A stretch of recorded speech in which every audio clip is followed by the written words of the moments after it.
నమస్కారం. రైతులు ఎదుర్కొంటున్న సమస్యలను పరిష్కరించాలని కోరుతూ ఈ నెల 9వ తేదీ మంగళవారం తాడేపల్లిగూడెం ఆర్డీఓ కార్యాలయం ఎదుట అన్నదాత పోరు పేరుతో నిరసన కార్యక్రమాలు నిర్వహిస్తున్నట్లు వైఎస్ఆర్ కాంగ్రెస్ పార్టీ నియోజకవర్గ ఇన్ఛార్జి మాజీ డిప్యూటీ సీఎం కొట్టు సత్యనారాయణ ప్రకటించారు. పట్టణంలోని ఆయన కార్యాలయంలో ఆదివారం విలేకరుల సమావేశంలో మాట్లాడారు. యూరియా బ్లాక్ మార్కెట్ను అరికట్టాలని, అవసరమైన ఎరువులను కొరత లేకుండా సరఫరా చేయాలని, ఇటీవల భారీ వర్షాలకు నష్టపోయిన రైతులకు పరిహారం చెల్లించాలని, పంటల బీమా ప్రీమియం ప్రభుత్వమే భరించాలని డిమాండ్ చేస్తూ ఈ కార్యక్రమం చేపట్టామన్నారు. ఈ సందర్భంగా ఎరువుల బ్లాక్ మార్కెట్ పై అన్నదాత పోరు రైతన్నకు బాసటగా వైఎస్ఆర్సీపీ అనే పోస్టర్లను ఆవిష్కరించారు. ఈ సమావేశంలో పార్టీ నాయకులు ముప్పిడి సంపత్ కుమార్, కొలుకులూరి ధర్మరాజు, చెన్నా జనార్దన్ రావు, కర్రి భాస్కర్ రావులు పాల్గొన్నారు. తూర్పుగోదావరి జిల్లా వార్తలు. జిల్లాలో రైతుల అవసరాలకు సరిపడా యూరియా నిల్వలు ఉన్నాయని, ఎక్కడా కొరత లేదని కలెక్టర్ పి ప్రశాంతి స్పష్టం చేశారు.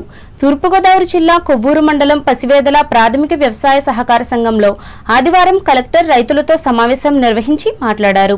ఈ సీజన్లో ఇప్పటి వరకు రైతు సేవా కేంద్రాలు, సహకార పరపతి సంఘాలు, ప్రైవేట్ డీలర్ల ద్వారా మొత్తం 21,500 టన్నుల యూరియా రైతులకు సరఫరా చేశామని తెలిపారు.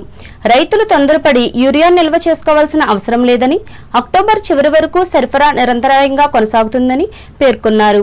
అధికారులు క్షేత్రస్థాయిలో తనిఖీలు చేస్తూ రైతులకు సకాలంలో యూరియా సరఫరా జరిగేలా పర్యవేక్షిస్తారని తెలిపారు.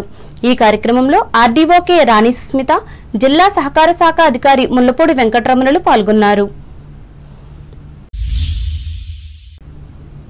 అంబేద్కర్ కోనసీమ జిల్లా వార్తలు. అంబేద్కర్ కోనసీమ జిల్లాలోని రాజోలు నియోజకవర్గం కరవాక సముద్ర తీరంలో నీరు నల్లగా కాటుక వర్ణంలోకి మారిపోయాయి. పారిశ్రామిక వ్యవసాయ వ్యర్థాలు, ఆక్వా పంటల వ్యర్థాలు నేరుగా సముద్రంలో కలవడం ఈ పరిస్థితికి ప్రధాన కారణమని పలువురు నిపుణులు చెబుతున్నారు. అలాగే విషపూరిత జలాల కారణంగా సముద్ర జీవ వైవిధ్యం దెబ్బతింటుందని మత్స్యకారులు వాపోతున్నారు. మత్స్య సంపద గణనీయంగా తగ్గిపోతుందని, పైగా ఈ వ్యర్థాలు ఒడ్డుకు చేరడంతో అనేక జీవులు మరణిస్తున్నాయని చెబుతున్నారు. తీర ప్రాంత ప్రజల జీవనాధారమైన మత్స్యకార వృత్తి కూడా ప్రమాదంలో పడుతుందని ఆందోళన చెందుతున్నారు. పర్యావరణం రక్షణకు ప్రభుత్వం తక్షణ చర్యలు తీసుకోవాలని డిమాండ్ చేస్తున్నారు. సంపూర్ణ చంద్రగ్రహణం కారణంగా ఆత్రేయపురం మండలం వాడపల్లి వెంకటేశ్వర స్వామి వారి ఆలయాన్ని ఆదివారం మధ్యాహ్నం 1 గంటకు ఆలయ అర్చకులు మూసివేశారు. తిరిగి సంప్రోక్షణ అనంతరం సోమవారం ఉదయం 7 గంటలకు స్వామివారి ఆలయాన్ని తెరిచి ప్రత్యేక పూజలు నిర్వహించి అనంతరం భక్తులకు స్వామివారి దర్శనం కల్పిస్తామని ఆలయ డిప్యూటీ కమిషనర్ నల్లం సూర్యచక్రధర్రావు తెలిపారు. ఏలూరు జిల్లా వార్తలు. రాష్ట్రంలోని ప్రముఖ దేవాలయాల్లో ఒకటైన ద్వారకా తిరుమల చినవెంకన్న ఆలయాన్ని చంద్రగ్రహణం కారణంగా ఆలయ అర్చకులు ఆదివారం మూసివేశారు. స్వామివారికి మహానివేదన అనంతరం ఆలయ ద్వారాలను అర్చకులు తాళాలు వేశారు. సోమవారం ఉదయం ఆలయాన్ని తెరిచి సంప్రోక్షణ అనంతరం స్వామివారికి నివేదన సమర్పణ తర్వాత 9:30 నుంచి సర్వదర్శనానికి భక్తులకు అనుమతి కల్పిస్తామని ఆలయ ప్రధాన అర్చకులు పి రాంబాబు తెలిపారు. అయితే సాయంత్రం ఆలయంలో జరిగే ఆర్జిత సేవలు, అదేవిధంగా రేపు ఉదయం స్వామివారి సుప్రభాత సేవ మినహా అన్ని సేవలు యథావిధిగా జరుగుతాయని ఆయన తెలిపారు.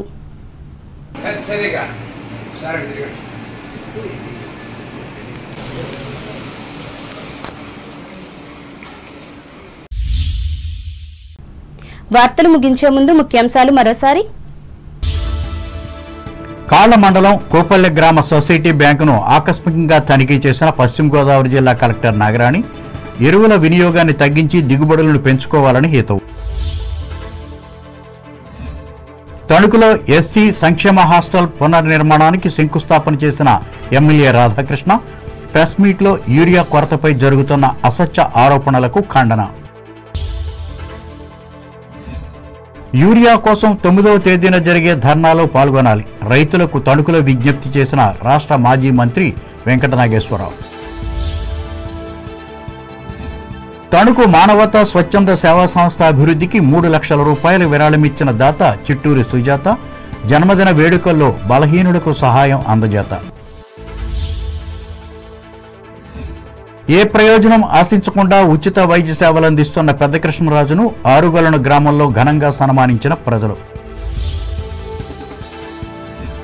అన్నదాత పోరు పేరుతో 9వ తేదీన నిర్వహిస్తున్న రైతుల ఆందోళన తాడేపల్లిగూడెంలో ప్రకటించిన రాష్ట్ర మాజీ మంత్రి సత్యనారాయణ.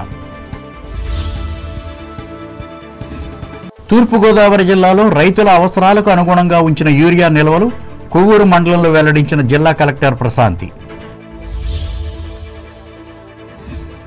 అంబేద్కర్ కోనసీమ జిల్లా కరవాక సముద్ర తీరంలో నల్లగా మారిన నీరు ఆసక్తిగా చర్చించుకుంటున్న ప్రజలు.